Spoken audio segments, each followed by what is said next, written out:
As it is each Sunday, it's always good to gather one with another. After this particular lesson, y'all are either going to invite me over to cook for you or tell me to quit watching so many cooking shows. One or the other. Uh, I guess there are worse things I could be watching on TV, but one of our favorites is to watch a lot of cooking shows. And uh, Becky was reading a verse as we were driving down the road. I was driving, she was reading. Make it clear, we were safe. And something just popped in my head, and so here it is. The format of it has kind of taken a life of its own. The recipe calls for love, and when we think about that, I don't, my first thought does not go straight into the Bible, but bear with me. We'll see how it all blends together. Hopefully, it blends well. We'll get to that part as well, but it is important to know what goes into a recipe. Every first Sunday we have fellowship meal here. Second Sundays we go someplace else, let someone else cook. And then third Fridays we gather together in fellowship once again, and there is usually food involved there as well. When we put something together, we've got to have something to put together. Even if it's just a PB&J sandwich, we still have at least 3 ingredients: peanut butter, jelly, and bread. And there's an order to them. You put the peanut butter and jelly on the inside. That way we can actually eat it. You put it on the outside, it just makes a big mess. So there is a process for how things happen, even in the most simple of recipes. And so I kind of follow along with this, but not only do we have to know what goes in the recipe, but it's also to know how to mix them together and how to finalize the product. We need to make sure all the ingredients of walking a Christian life are in our lives so that the desired outcome is met with all positive reviews. It's always fun to sit around the table after a fellowship or during the fellowship. All of a sudden, someone will burst out in a comment, who brought the, and you usually know what comes next. This is good. It was very well appreciated. And so, the right ingredients went into the right set of order and came out with a great result. Since being here in the South, if you say, ooh, this is so good, and someone says, well, that's because I put my thumb in it or something. It's like they're so sweet, they just touched it and it just came out beautiful. Okay. I'll go with it, whatever. That's where we're at. That's what we're doing. But, when we look at it, we need to have the right items. So first off, we need to gather the right ingredients. So to start off with our base ingredients, we're going to start as for a Christian in Matthew chapter 5. We're going to go back and kind of review a little bit. Something that we looked at, seems like it's been some time ago since we did we just finished the book of Matthew a couple weeks ago, but it took a while to get to the end, so it's been a bit. So let's review the Beatitudes. As Jesus says in Matthew 5 in his first sermon, as he starts to stand up publicly, he opens his mouth and taught them, saying, Blessed are the poor in spirit, for theirs is the kingdom of heaven. Blessed are those who mourn, for they shall be comforted. Blessed are the meek, for they shall inherit the earth. Blessed are those who hunger and thirst for righteousness, for they shall be filled. Blessed are the merciful, for they shall obtain mercy. Blessed are the pure in heart, for they shall see God. Blessed are the peacemakers, for they shall be called sons of God. Blessed are those who are persecuted for righteousness' sake, for theirs is the kingdom of heaven. Blessed are you when they revile and persecute you and say all kinds of evil against you falsely for my sake. Rejoice and be exceedingly glad, for great is your reward in heaven. For so they persecuted the prophets who were before you. And just as an idea here, looking at the ingredients that go into the masterful works that come out of the kitchen, the things that we enjoy so much, we got to start with the right ingredients. The right ingredients as a Christian are to start off with the base ingredients of the Beatitudes, looking at what is it that is poor in spirit, those who mourn, the meek, those who hunger and thirst for righteousness. the merciful, pure in heart, peacemakers, those who are persecuted even. When we look at these characteristics, each one is an element or an ingredient, if you will, that goes into the final product. We must be able to look at these elements and have them as part of us. As a Christian, does it all come at once? Do they all come bountiful right away? No. Sometimes it starts with a pinch of this and a dash of that. Don't you love those recipes? You open it up, it's like, ooh, how do I make this? Some will say a quarter cup of this, a third a cup of that, 5 ounces of this, and then you get a pinch and a dash and a smidgen. Okay, we'll see how this one comes out. It worked for whoever wrote it down, but will it work for me? The question actually becomes, do we have these ingredients? There are no measurements here that Christ has given. He is saying have them. And it is up to us to enhance them and to let them grow. Just as yeast will take and we add it in at the right time with the right elements, with that warm water, it will start to bubble up. It will let the entire thing grow. In some cases in Jesus' teaching, most of the time, yeast is a bad thing in the way that he is describing it because it adds something to. However, he does use it in a case, and I did not look this up beforehand, but he does say that it allows us to grow. There is that case where it allows growth, so that is good for us to be able to let it grow. The question becomes, when we look at this, when we look at these ingredients, which ingredients do we put in?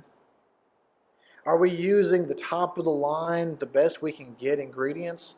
Or are we looking for what can I get by with, what can I imitate out, what can I substitute? Unfortunately, some people look at the substitutions and say, well, this will work just fine. How does the result come if you substitute? A good baking analogy, since we're looking at that about recipes, if it calls for sugar and you use salt, or vice versa, I think there's going to be a difference. So we have to be careful what recipe we're following and what are we actually putting into it. Are we putting in what it says? Are we looking at what Christ is telling us here in the Beatitudes about using the right ingredients? Filling our hearts with these things, letting these flow from the heart.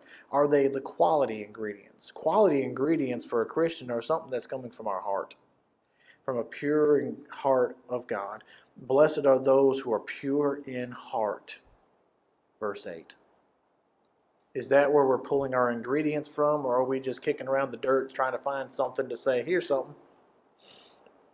We need to be careful about it. We need to be able to grow with it and allow the ingredients to sing for themselves. Something that a lot of the judges on the TV shows like to say is let quality ingredients speak for themselves. A quality heart speaks for itself. Will we do that? But then once we gather all the ingredients together, how do we put it together? We have them all laid out. Now what? We don't have a finished product yet. We have to put it all together. We have to be able to combine it and let it work. So as we move forward in the teachings of Christ, as he's getting closer towards the end in Matthew 25, he talks about the effects of the ingredients speaking for themselves. When we're able to utilize these, we see the difference between use of quality ingredients and substitutes, the let me get bys. The quality ingredients. We get to the idea here where he talks about the judgment of the Gentiles. He looks at where the sheep and the goats are separated. And in verse 34 beginning, then the king will say to those on his right hand, come, you blessed of my Father, inherit the kingdom prepared for you from the foundation of the world. For I was hungry, you gave me food. I was thirsty, you gave me drink. I was a stranger, and you took me in. I was naked, and you clothed me. I was sick, and you visited me. I was in prison, and you came to me. Then the righteous will answer him, saying, Lord, when did we see you hungry and feed you, thirsty, gave you drink? When did we see you as a stranger and take you in, or naked and clothe you? Or when did we see you sick or in prison and come to you? And the king will say to them, Assuredly I say to you, inasmuch as you did it to one of the least of my brethren, you did it to me. When we put the ingredients together in a quality fashion, the appropriate outcome starts to happen. We don't even think about it. We just start to meld together. We let all of those beatitudes, we let all of the conditions and the ideas of what should be in our hearts come together. We need to allow all of it to work. Think also of all the lessons that Christ said throughout that first sermon as well about, you have heard that it was said, but I tell you. And one of those was about loving one another. So when we start and think about that one too, is that, how is it that the Beatitudes actually work? How is it that anything functions? We go back and look at that, and this one, I've meant to write this one down, but Matthew 5, starting in 43, you have heard that it was said, you shall love your neighbor and hate your enemy. But I say to you, love your enemies, bless those that curse you, do good to those who hate you, and pray for those who spitefully use you, that you may be sons of your Father in heaven. We start pulling those beatitudes, those different blessings that can be there for those particular people, those particular ingredients in our lives, and we put them together and we start to love one another. Not just our friends, not just our neighbors, but also our enemies. We open our hearts up so that when it comes to Matthew 25 and Jesus is saying, come to you who have done these great and wonderful and thoughtful things, we would just look at him and say, when did we do that?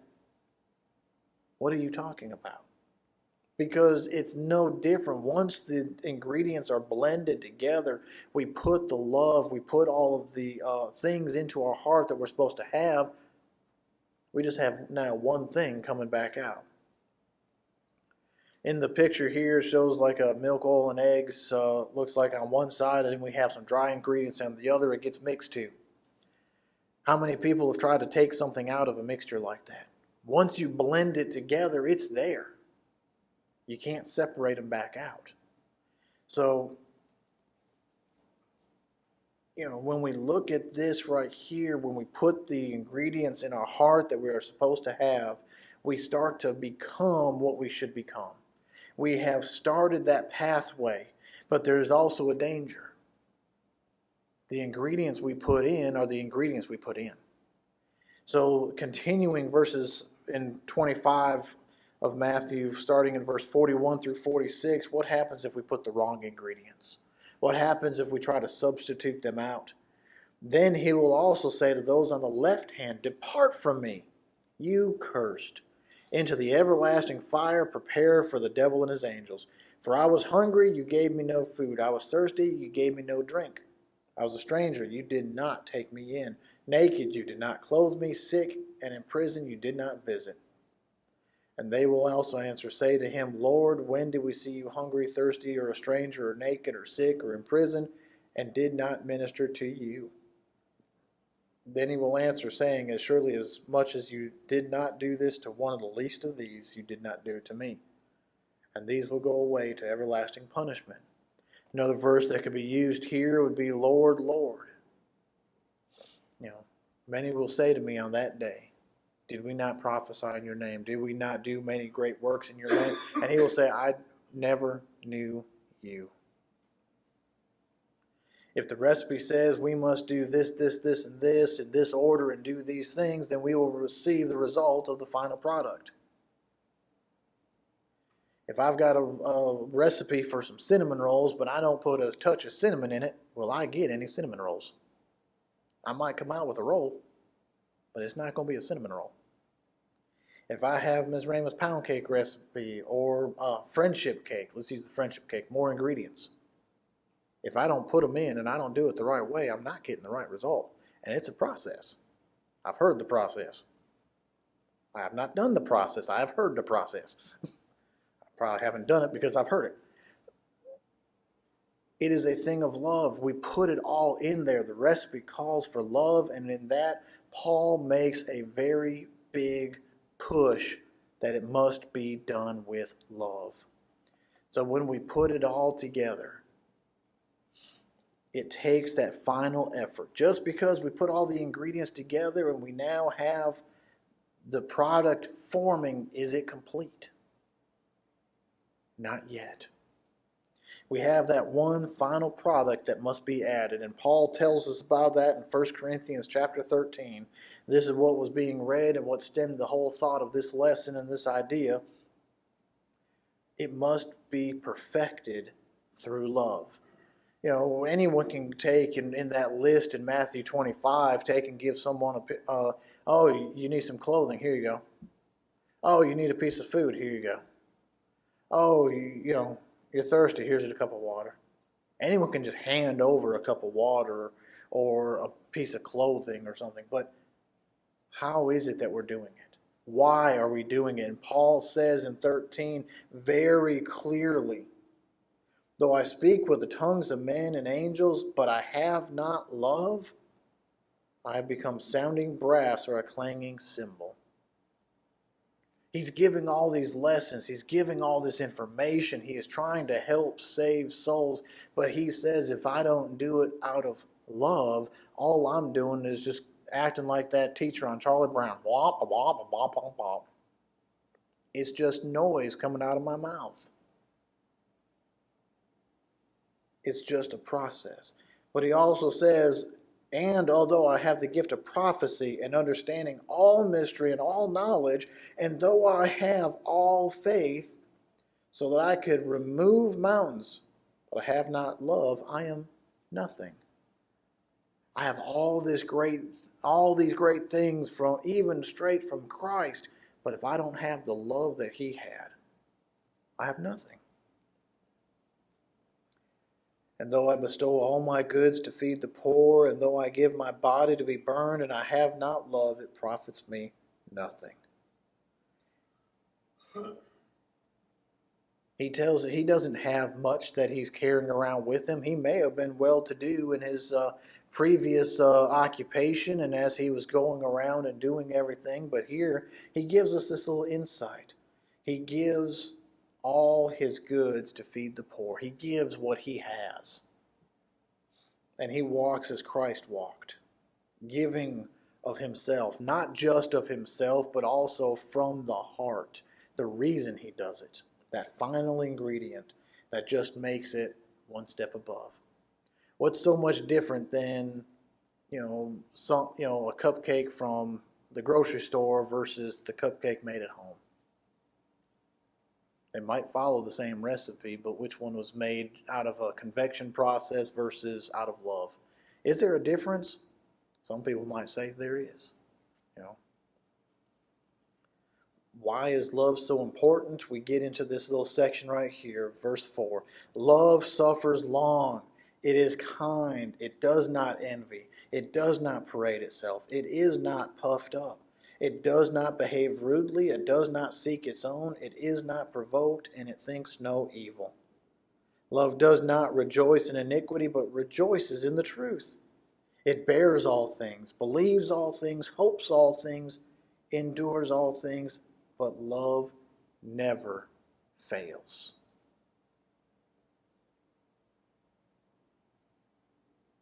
Love is what holds it all together. Through the good times, through the hard times, through any time, through all things. Love, if we do it out of love, are we seeking our own ambitions? Are we seeking after ourselves in doing anything? Are we looking to be better than someone else if we're doing it out of love? Answer to all those should be no. The answer is no, actually. Why do we do something? Paul did all of these, and he says that, if I don't do it with love, I'm nothing. The recipe called for love. What Christ doesn't tell, and Christ tells us several times actually that love needs to be present. We do it out of love. Why did Christ do it? Why did Christ leave heaven? To come, be a human, go through the struggles of life, be ridiculed, be crucified by the people he was trying to save. It wasn't until after his crucifixion that they really started to listen. And even then, look at all the struggles. But he did it anyway, because he loved us. He loved his Father that much that we ought, and he showed us that love, that depth of love that we should have. Do we have that kind of love? Do we have this kind that Paul talks about in Corinthians 13? Allow the love to work its way through each and everything.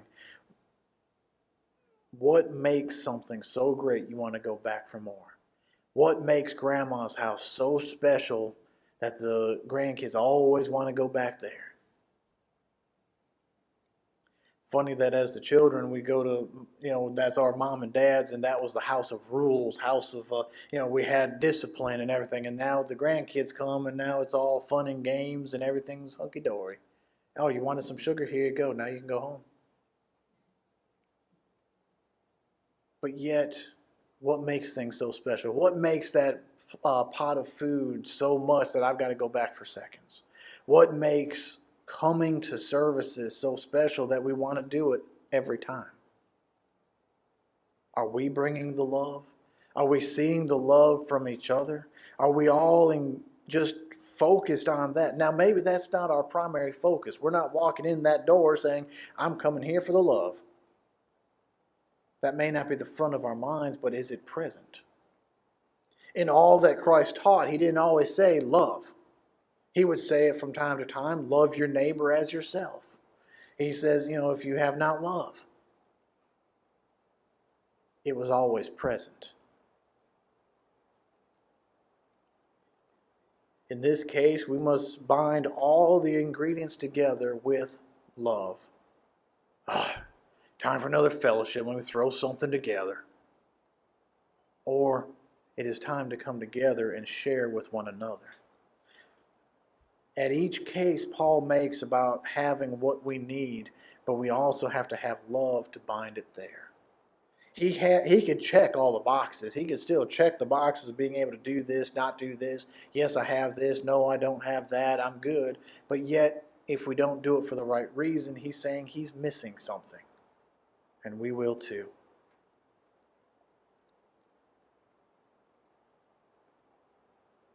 The question gets to, which ingredients do we use and which recipe do we follow? I get humor sometimes out of looking at certain things. We get this idea, they give you this great recipe, this beautiful crafted picture, and then you look at how someone tried to make it at home and it doesn't quite measure up to the same. Sometimes to get something beautiful, you have to work on it a long time. We have to work through the process. We may not be a master chef in the kitchen and be able to make those beautiful works of art, but we can master our focus towards Christ. Christ doesn't make it as hard as some of the intricate designs of a kitchen masterpiece. We don't have to be a Michelin star restaurant chef. All we have to do is be a follower of Christ, using our heart, following and working with love. Will we use the best for God, or will we see what we can just get by with? In each of these cases of what Christ gives us and what Christ says, especially just these three passages, looking at the Beatitudes about who is being blessed, I don't think they're trying to skirt by with what they have, because Christ is looking at the heart. When we look into Matthew 25 at the judgment of who Christ says is helping those freely and willingly, I think it's coming from the heart. Then we look into 1 Corinthians with Paul, and he looks at having love to do all these things. All of this is from the heart, and love comes from the heart. Do we allow that recipe to have love? The recipe of our life. As we go day by day, as we go through everything we do, as we study the Bible, as we learn from it and implement it in our lives, do we remember to add love? Even when we reach out to someone who just did us wrong, they did something that hurt us, do we let them know kindly? Do we let them know in a way that Christ might appreciate so that we might reach out to them, so that we can help clothe them with the righteousness and with the understanding that is there? The recipe calls for love. The invitation that we offer now calls for anyone who is in need of that love that Christ offers and provides. Is there anything that we need to share one with another? Is there anything that we need to do to help uplift one another? If there is, then the time and the invitation is offered at this time. If you'd like the invitation, respond to the invitation, you may come while together we stand.